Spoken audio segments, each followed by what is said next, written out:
কতবার বললাম এই ভিড়ে যাওয়াটা মোটেই ঠিক হবে না, কিন্তু নমস্কার, রিমার এক পলক জীবনের আবারও একটি ছোট্ট গল্পে আপনাদেরকে অনেক স্বাগত জানাই। আজকের দিনে বৃষ্টি হবে না এমনটা তো হতেই পারে না। সকালবেলা ঘুম থেকে উঠে দেখি বাইরের এই অবস্থা। কি আর করব, আমি স্নান সেরে চলে গেলাম ভগবানের ভোগ রান্না করতে। আজ আমার ছোট্ট কপুর ভোগের আয়োজনে ছিল লুচি, 5 রকম ভাজা আর সুজি। জানেন, এটা আমার প্রথম জন্মাষ্টমী। আমার ছোট্ট কপুকে স্নান করে তাকে সুন্দর করে সাজিয়ে ভোগ নিবেদন করেছি।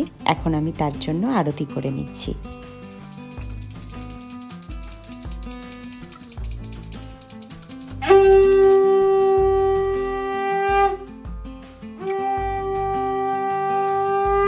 আমার ছোট্ট গোপালের পুজো শেষ। এবার আমরা দুজন মিলে বেরিয়ে পড়েছি এখানকার সব থেকে বড় ইস্কন মন্দির দেখতে। প্রায় 5 কিলোমিটার দূরে আমাদের গাড়ি দাঁড় করিয়ে দিয়েছে। সেখান থেকে হাঁটতে হাঁটতে এসে দেখি, ওরে বাবা, এ তো রাস্তায় মানুষের ঢল নেমেছে। প্রথমে সত্যিই মনে হয়েছিল আমাদের বোধহয় এই ভিড়ের মধ্যে যাওয়া উচিত হবে না। তাছাড়া এতটা রাস্তা হেঁটে হেঁটে যাওয়া সত্যিই বোধহয় অসম্ভব। মনে মনে ভেবেছিলাম বাইরে থেকে মন্দিরটা দেখেই চলে আসবো, কিন্তু ওই যে, ভগবান যদি আপনাকে তার কাছে ডাকেন, আপনি নিজে কিছু করতেই পারবেন না।